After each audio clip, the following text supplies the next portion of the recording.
உறவுகள் அனைவருக்கும் அன்பான வணக்கங்கள். சோழன் மேலே இருக்க கோவத்தில் போலீஸ்கிட்ட பிடிச்சி கொடுத்ததும் இல்லாமல் இன்றைக்கே எனக்கு பணமும் வந்தாகணும் அப்படிங்கிற மாதிரி சேரன் கிட்ட ரொம்பவுமே ஸ்ட்ரிக்டாக சொல்லிடுறாரு. உடனே இவங்க கிளம்பி ஸ்டேஷனுக்குமே போகிறாங்க. அங்கே போய் பார்த்தா சோழனை பார்க்குறதுக்கே ரொம்பவுமே பாவமாக இருக்குது. அப்போ போயிட்டு சேரன் பேசும்போதுமே அவர் வந்துட்டு எதுவுமே பதில் பேச முடியாமல் இருக்கும்போது நேராக போயிட்டு போலீஸ்கிட்டே பேசுகிறாங்க. இன்ஸ்பெக்டர் என்ன சொல்கிறாருன்னா, ஏமா என்ன வேலை பண்ணியிருக்கான் அவன்? இந்த ஒரு இடத்துல வேலை செஞ்சால் வேலை செய்கிற இடத்துல வந்து அவன் கையை வைப்பானா? யார் தான் பார்த்துட்டு சும்மா இருப்பாங்க? பணத்தை திருப்பி கொடுக்கலனா எதுவுமே பண்ண முடியாது எங்களால் அப்படின்னு சொல்லிட்டு அவருமே சொல்லிடுறாரு. சேரன் வந்து எவ்வளோதான் கெஞ்சினாலும் இன்ஸ்பெக்டர் என் சைடில் எதுவுமே பண்ண முடியாது, முடிஞ்சால் அவர்கிட்ட போய் பேசி பாருங்க அப்படின்னு சொல்லிடுறாங்க. சரிண்ணே, இங்கேருந்து இவங்க ரெண்டு பேருமே கிளம்பி போகலாம் அப்படின்னு சொல்லி பார்க்கும்போது நிலாவுக்கு டக்குன்னு ஒன்று தோணுது. ஆனால் ஒரு நிமிஷம் நீங்கள் என் கூட வாங்கினேன் அப்படின்னு சொல்லிட்டு நேராக வந்துட்டு நிலாவோட ஆஃபீஸ்க்கே கூட்டிகிட்டு போகிறாங்க. சேரனுக்கு ஒன்றுமே புரியல. என்ன பண்ணல, எந்த இடத்துக்கு நம்ம வந்திருக்கோம் அப்படிங்கிறாங்க. ஆனால் நீங்கள் ஒரே ஒரு நிமிஷம் இங்கே இருங்க, நான் உடனே வந்துடுறேன் அப்படின்னு சொல்லிட்டு நேராக ஓடி போயிட்டு திவ்யா கிட்ட அவசரமாக அந்த 5 லட்ச ரூபா பணத்தை திரும்பவும் வாங்கிட்டு வந்துடுறாங்க. வாங்கினது தப்பு அப்படிங்கிறனால கொடுத்த பணத்தை திருப்பி வாங்குறது தப்பு தான். தயவு செஞ்சு என்னை மன்னிச்சிடுங்க, நான் ரொம்ப ஒரு எமர்ஜென்சியான சிச்சுவேஷனில் இருக்கேன். நான் வேணும்னா உங்ககிட்ட வந்துட்டு இன்னும் ஆர்கிடெக்ட்ஸ்லாம் நீங்கள் வேலைக்கு எடுக்கிறேன்னு சொல்லியிருந்தீங்கல்ல, அந்த மாதிரி நான் வேலைக்கு கூட வந்துடுறேன். அதனால் தயவு செஞ்சு தப்பாக நினச்சிக்காதீங்க, நான் எதுவாக இருந்தாலும் உங்களுக்கு அப்புறமா பேசுகிறேன் அப்படின்னு சொல்லிட்டு வேகமாக கிளம்பிடுறாங்க. திவ்யா வந்துட்டு நிலா பார்த்து போ அப்படின்னு சொல்கிறாங்க. அதை கூட அவங்க காதில் வாங்காமல் போகிறாங்க. அப்போ சோபனாக்கு ஒன்றுமே புரியாமல் பார்க்கும்போது என்னவா இருக்கும், நேற்று அவங்க திடீர்னு கொண்டு வந்து கொடுப்பாங்கன்னு நம்ம எக்ஸ்பெக்ட் பண்ணவே இல்லை, இப்போ திடீர்னு வந்து வாங்கிட்டும் போகிறாங்க அப்படின்னு சோபனா சொல்கிறாங்க. திவ்யா வந்துட்டு என்னன்னு தெரியல, ஆனால் இப்போதைக்கு நிலா வந்து ரொம்ப ஏதோ ஒரு குழப்பத்தில் இருக்கா, ஒரு எமர்ஜென்சி சுச்சுவேஷனில் இருக்காங்கிறது மட்டும் புரியுது, கொஞ்சம் நேரம் கழித்து அப்புறமா பேசிக்கலாம் அப்படின்னு சொல்லிட்டு திவ்யாவும் சொல்லிடுறாங்க. கீழே வேகமாக நிலா வரும்போது சேரன் பார்க்குறாரு. என்னப்பா எங்கப்பா போனேன் அப்படிங்கிறாங்க. ஆனால் இங்கே தானே, இதானே என்னோடய ஆஃபீஸு, இங்கே தானே பணம் கொடுத்தோம், அதனால் கொடுத்த பணத்தை நான் திரும்ப வாங்கிட்டு வந்துட்டேனே, நல்ல வேலை அவங்க எந்த செலவு பண்ணாமல் வச்சுருந்தாங்க அப்படிங்கிறாங்க. நீ ஏன் பண்ணல அந்த பணத்தை போய் வாங்கின, நம்ம வேறு எங்கேயாவது கூட பரட்டிக்கலாம்ல அப்படிங்கிறாங்க. ஆனால் அதெல்லாம் நமக்கு டைமே இல்லைண்ணே, நம்ம உடனே போய் பணத்தை கொடுத்துட்டு கேஸை வாபஸ் வாங்க சொல்லலாண்ணே, வாங்கினேன் அப்படின்னு சொல்லிட்டு இங்கேருந்து நேராக கிளம்பி அங்கே அவரோட ஓனருக்கு அந்த ஆஃபீஸ்க்கே போயிடுறாங்க.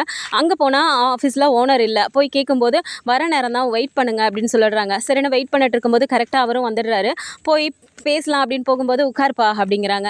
சரின்னு உட்கார்ந்த உடனே இப்போ நிலாவே சொல்லிடுறாங்க. ஆனால் தயவு செஞ்சு தப்பாக எடுத்துக்காதீங்க, சோழன் பண்ணது தப்பு தான், நாங்கள் அந்த பணத்தை உங்களுக்கு திரும்ப எடுத்துகிட்டு வந்திருக்கோம் அப்படின்னு சொல்லிட்டு இப்போ அந்த பணத்தை அந்த பேக்கையும் எடுத்து கொடுக்குறாங்க.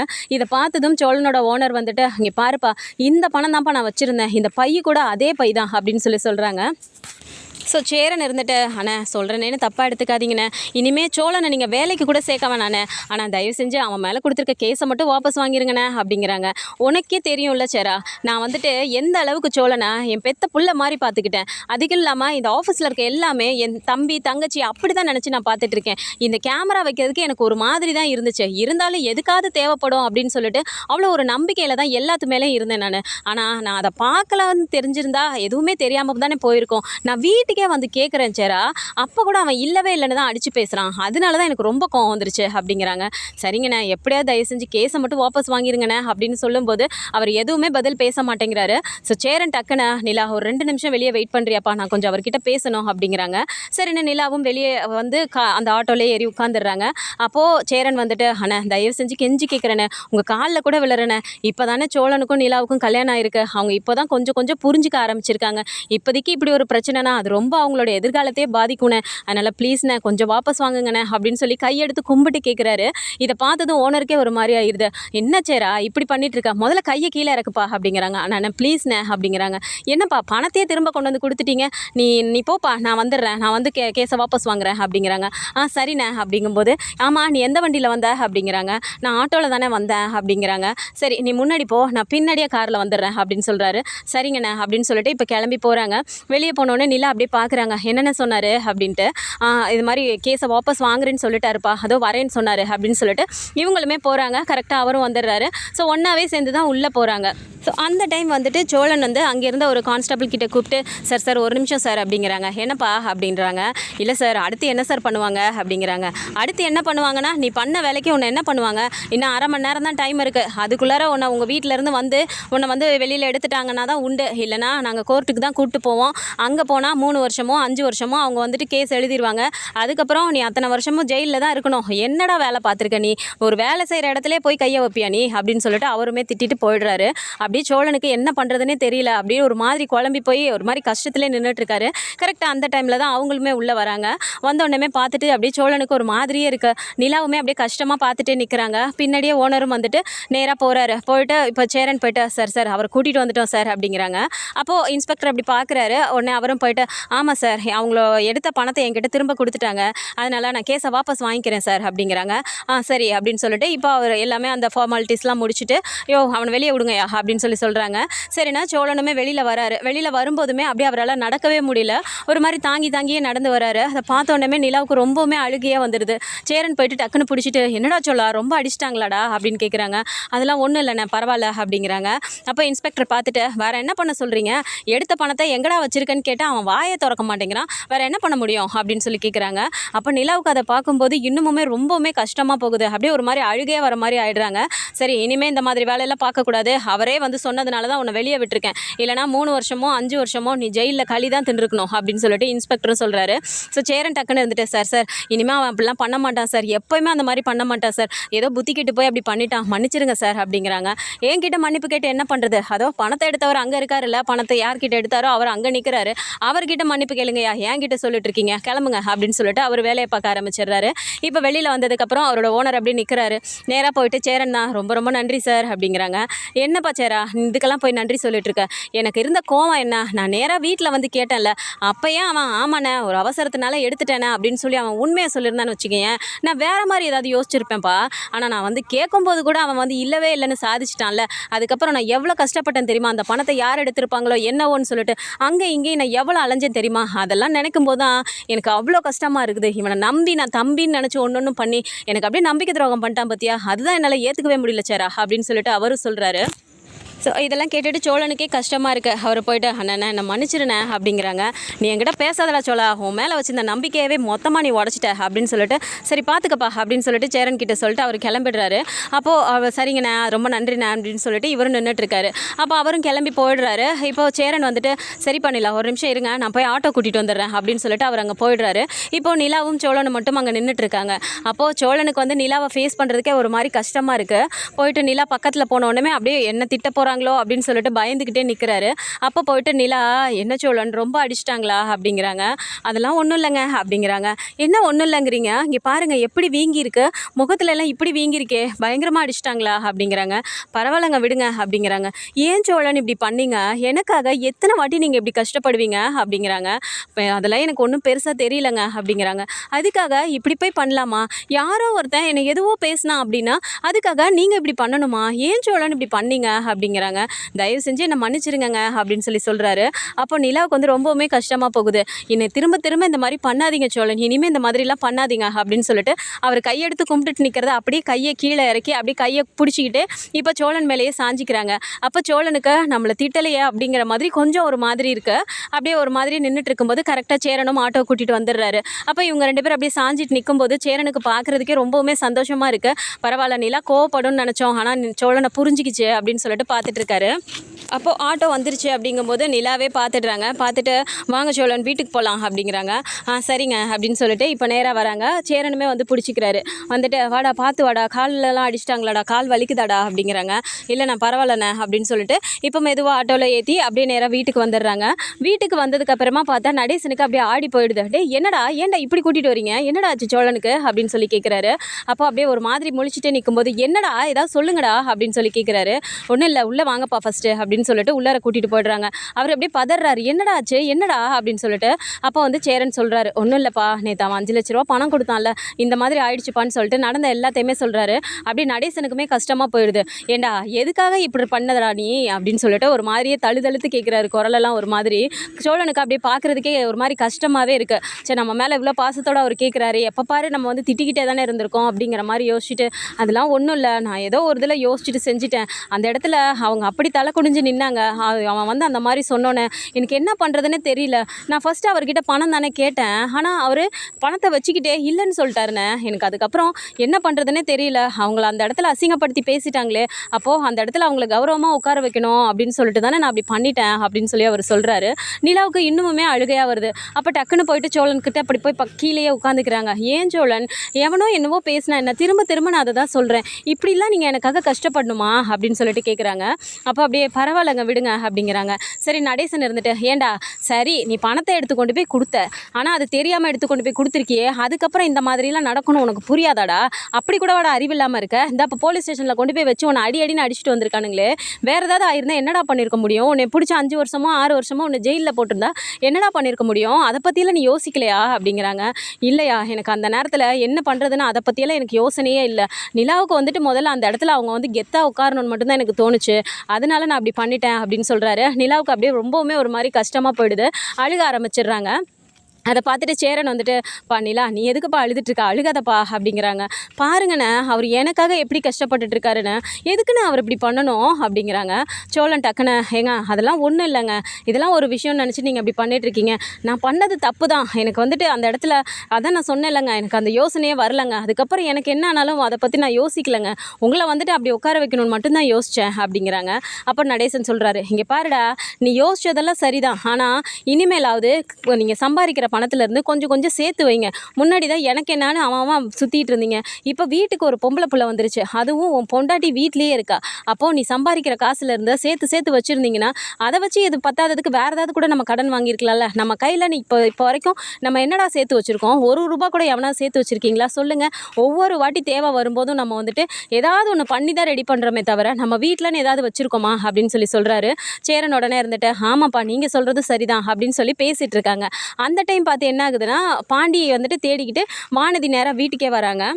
அப்போ உள்ளே வந்த வானதி டக்குன்னு இப்போ சோழன் இப்படி பார்த்தோன்னே, என்னாச்சு, ஏன்னா சோழன் ப்ரோ என்னாச்சு, ஏன் இப்படி இருக்கீங்க, ஆனால் என்னென்ன ஆச்சு, நிலா அக்கா நீங்கள் சொல்லுங்கக்கா என்னக்காச்சு அப்படின்னு சொல்லிட்டு போய் கேட்டுகிட்டே இருக்காங்க.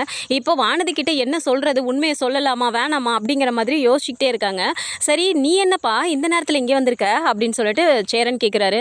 அது ஒன்றும் இல்லைண்ணே, நான் பாண்டிக்கு ஃபோன் பண்ணிகிட்டே இருந்தேன், அவன் ஃபோன் எடுக்கலையா, சரி கடைக்கு போய் பார்த்தேன், அவன் கடையிலே இல்லை, அவன் ஒரு வேளை வீட்டில் இருப்பானோன்னு நினச்சி நான் இங்கே பார்க்கலான்னு வந்தேனே அப்படிங்கிறாங்க.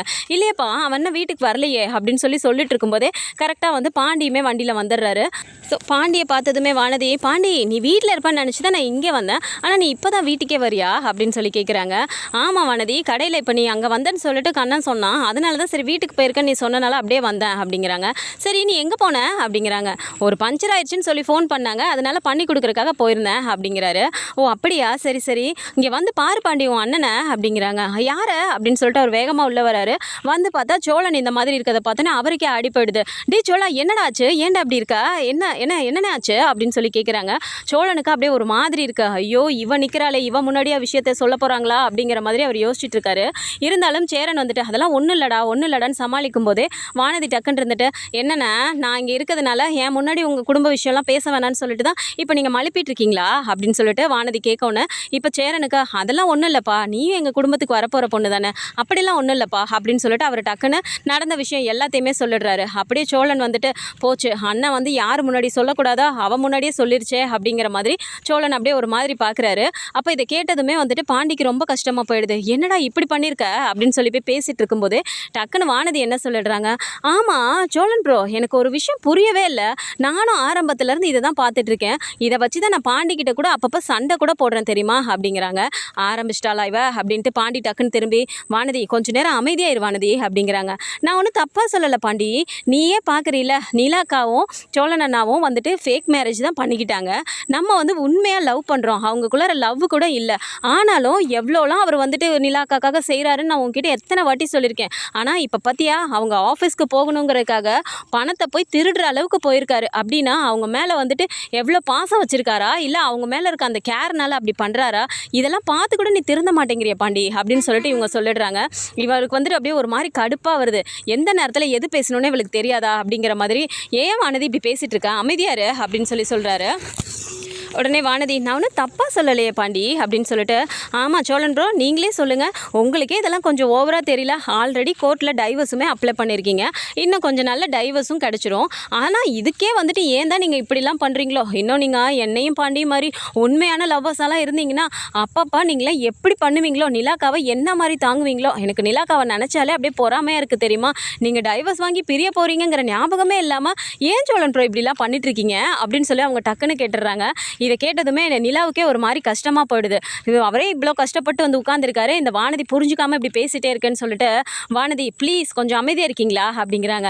இல்லை நிலாக்கா, நான் அன்றைக்கே உங்ககிட்ட சொன்னேன்ல சோழன் பிரதர் உங்களுக்கு ரொம்ப ரொம்ப சப்போர்ட் பண்ணுறாருன்னு. ஆனால் இன்றைக்கி பார்த்தீங்களா, நீங்கள் 2 பேர் பிரிய போகிறீங்கிறது கூட இல்லாமல் அவர் ரொம்ப வேகமாக போயிட்டு இன்னொருத்தர் பணத்தை எடுத்து கூட உங்களுக்கு கொடுக்கணும்னு சொல்லி யோசிச்சிருக்காரு. இதோ இப்போ போலீஸ் ஸ்டேஷன் வரைக்கும் போயிருக்காரு. இதெல்லாம் நினச்ச காமெடியா இல்லை அப்படின்னு சொல்லி சொல்கிறாங்க. நிலாவுக்கு ரொம்பவுமே கோவம் வந்துடுது. டக்குன்னு வானதி கொஞ்ச நேரம் அமைதியாக இருங்க அப்படிங்கிறாங்க. நான் இப்போ ஒன்றும் தப்பாக சொல்லலையே அப்படிங்கிறாங்க. என்ன தப்பாக சொல்லலையே? சோழனை பற்றி உங்களுக்கு என்ன தெரியும்? எப்போ பாரு ஃபேக் மேரேஜ்னு சொல்லிட்டு இருக்கீங்க. சரி எங்களோட மேரேஜ் வந்து ஃபேக் மேரேஜ் தான் அப்படின்னு சொல்லிட்டு நானே அன்றைக்கி சொல்லிட்டேன். அதனால தான் சரி நீங்கள் சொல்கிறீங்க அப்படின்னு சொல்லிட்டு நானும் இவ்வளோ நாள் அமைதியாகவே போனேன். அதெல்லாம் சரி, நீங்கள் எப்படி சோழன் என் மேலே வச்சிருக்க லவ் வந்து பொய்யான லவ் நீங்கள் எப்படி சொல்லுவீங்க? அவர் என் மேலே வச்சிருக்க லவ் பொய்ன்னு உங்களுக்கு தெரியுமா அப்படிங்கிறாங்க. சோழன் அப்படியே ஒரு மாதிரி ஆச்சரியத்திலே பார்க்குறாரு. சேரனுமே அப்படியே பார்க்குறாரு. பாண்டிக்கு ஒரு மாதிரி சங்கடமாக போயிடுது. இவளுக்கு தேவை தான் இது, வாங்கி கட்டிக்கிட்டோம் அப்படிங்கிற மாதிரி நினச்சிட்டு இருக்காரு. என்னக்கா இப்படி பேசுகிறீங்க அப்படிங்கிறாங்க. பின்ன எப்படி பேசணும்? எப்போ பாரு சோழன் எனக்கு அதை பண்ணுறாரு இதை பண்ணுறாரு, அன்னைக்கு நீங்கள் தான் சொன்னீங்க. அப்படின்னா ஒருத்தருக்கு வந்து ஒன்று பண்ணுறாங்க அப்படின்னா அது உண்மையான லவ் இல்லாமல் எப்படிங்க பண்ண முடியும் அப்படிங்கிறாங்க. அப்படின்னா சோழன் பிரதர் உங்கள் மேலே வச்சிருக்க லவ் வந்து உண்மையான லவ்னு தான் சொல்கிறீங்களா? அப்படின்னா அவர் உங்களை லவ் பண்ணுறாருன்னு சொல்கிறீங்களா அப்படிங்கிறாங்க. அதில் என்ன சந்தேகம்? சோழன் என்ன லவ் பண்ணிட்டு தான் இருக்காரு. அவரை லவ் பண்ணுறாருங்கிறது எனக்கு எப்போவோ தெரியும். அவர் அதுக்காக தான் எனக்கு எல்லாமே பண்ணிகிட்ருக்காரு. ஏன் இது நான் வந்து எல்லாருக்கிட்டே சொல்லிட்டே இருக்கணுமா அப்படிங்கிறாங்க. அப்படியே வானதிக்கு ஒரு மாதிரி ஆகிடுது. அக்கா தப்பாலாம் நான் கேட்கலக்கா, சாரிக்கா அப்படிங்கிறாங்க. தப்பாக கேட்குறீங்கன்னு நான் சொல்லலை வானதி. எந்த இடத்துல எது பேசணும்னு யோசிச்சு பேசணும். இப்போ அவரே எவ்வளோ அடிபட்டுட்டு வந்து உட்காந்துருக்காரு. எனக்காக ஒரு விஷயத்த பண்ணி அவர் வந்துட்டு கஷ்டப்பட்டு உட்காந்துருக்காருன்னு சொல்லிட்டு நான் கஷ்டப்பட்டுட்ருக்கேன். வீட்டில் இருக்க எல்லாருமே ஃபீல் பண்ணிட்டுருக்காங்க. அதெல்லாம் புரிஞ்சிக்காம இப்போ கூட நீங்கள் உங்களோட பாயிண்ட்டை தான் பேசிட்டு அதில் ஸ்கோர் பண்ணணும்னு நினைக்கிறீங்களா? இதில் என்ன கிடைச்சிட போகுது உங்களுக்கு அப்படின்னு சொல்லிட்டு அவங்க படக்குன்னு கேட்டுடுறாங்க. அப்படியே வானதிக்கு ஒரு மாதிரி ஆயிடுது. நடேசன் டக்குன்னு பார்த்துட்டு, ஏமா வந்தி இல்லை அவனை தேடிட்டு தானே வந்த, இதோ அவன் வந்துட்டான், டே பாண்டி கூட்டு போடா போய் என்னென்னு பேசி அனுப்பிவிட்டு வாடா அப்படிங்கிறாரு. பாண்டிக்குமே சரி இவர் சொல்கிறது தான் நேரம் அப்படின்னு சொல்லிட்டு, நீ வா வானதி அப்படிங்கிறாங்க. என்ன பாண்டி இப்போ நான் என்ன தப்பாக கேட்டேன் அப்படிங்கிறாங்க. நீ ஒரு நிமிஷம் வாயன் வெளியில் அப்படின்னு சொல்லிட்டு நேராக வெளியில் கூட்டிகிட்டு வந்துடுறாரு. வீட்டுக்கு வெளியில் போயிட்டு, என்ன வானதி எப்போ எது பேசணும்லாம் உனக்கு தெரியாதா? இப்போ போய் எதுக்கு சம்மந்தம் இல்லாமல் பேசிகிட்டு இருக்க அப்படிங்கிறாங்க. நான் என்ன இப்போ சம்மந்தம் இல்லாமல் பேசினேன்? நானாவா பேசினேன்? எல்லாமே உங்கள் வீட்டில் நடந்தது தானே நான் பேசினேன் அப்படிங்கிறாங்க. அது சரி டைவர்ஸ் வந்துடும், பிரிஞ்சிருவாங்க, இதெல்லாம் நீ எதுக்கு சொல்கிற? இது அவங்களோட பர்சனல், அவங்க தான் அதை முடிவெடுக்கணும். இன்னும் கடைசி ஹியரிங் இருக்குல்ல, ஏன் அதில் கூட அவங்க சேர்ந்து வாழ்கிறேன்னு சொல்லிட்டு அவங்க முடிவெடுக்க கூடாதா? நீயா எப்போ பாரு ஒரு முடிவெடுத்துட்டு நீயா அதை ஒன்று பேசிட்டு எல்லாரையும் கஷ்டப்படுத்தாத வானதி அப்படிங்கிறாங்க. பாத்தியா பாண்டி, உன்னை பார்க்கணும்னு சொல்லிட்டு நான் கடையில் போய் தேடிட்டு இப்போ வீட்டில் வந்து பார்க்கணும்னு சொல்லி இவ்வளோ தூரம் அலைஞ்சு உன்னை தேடிட்டு வந்திருக்கேன். ஆனாலும் நீ என்னை பற்றிலாம் யோசிக்க மாட்டேல்ல, உன் குடும்பத்தை பற்றி தான் யோசிப்ப அப்படின்னு சொல்லிட்டு திரும்பவும் அவங்க பழைய பஞ்சாங்கமே பாட ஆரம்பிக்கிறாங்க. அப்படியே பாண்டிக்கு வந்து அவ்வளோ ஒரு டென்ஷன் ஆகுது. நீலாம் எது சொன்னாலும் புரிஞ்சுக்க மாட்டேன் வானதி, இப்போ வீட்டில் இருக்க சுச்சுவேஷனே சரியில்லை, நான் உன்னை நாளைக்கு பார்க்குறேன், நீ கிளம்பு அப்படிங்கிறாங்க. என்னை துரத்துறதுலேயே குறியாயிரு, உனக்கு குடும்பம் தானே முக்கியம், போ பாரு உன் அண்ணன் அந்த ஃபேக் மேரேஜ் பண்ணிக்கிட்டு அவங்க லவ் பண்ணாத நிலாவையே வந்துட்டு எந்த அளவுக்கு பார்த்துக்கிறாருன்னு, இதெல்லாம் பார்த்தா கூட நீ திருந்த மாட்டேன் அப்படின்னு சொல்லிட்டு திரும்பவும் அவங்களோட சைட்லேருந்தே யோசிச்சுட்டு அவங்க பாட்டு பேசிகிட்டே கிளம்புறாங்க. நடேசனுமே இதை பார்த்துட்டே இருக்காரு. பார்த்துட்டு, டேய் நீ எல்லாம் என்ன பண்ண போறியோ தெரிலடா, இப்போவே இது இந்த வாயாடுது, நாளைக்கு கல்யாணத்தை பண்ணிட்டு வந்துட்டு என்ன ஆக்க போதும் இந்த வீட்டை அப்படின்னு சொல்லிட்டு அவருமே சொல்கிறாரு. பாண்டி அப்படியே யோசிச்சுக்கிட்டே உள்ளே வராரு. ஸோ இந்த மாதிரியான கதைக்கெல்லாம் வந்தால் நல்லா இருக்கும்னு நினச்சிங்கன்னா மறக்காமல் நம்மளோட சேனலை சப்ஸ்கிரைப் பண்ணிக்கோங்க. அண்ட் வீடியோ பிடிச்சிருக்கு அப்படின்னா சின்னதாக லைக்கை மட்டும் கொடுத்துருங்க. தேங்க்ஸ் ஃபார் வாட்சிங்.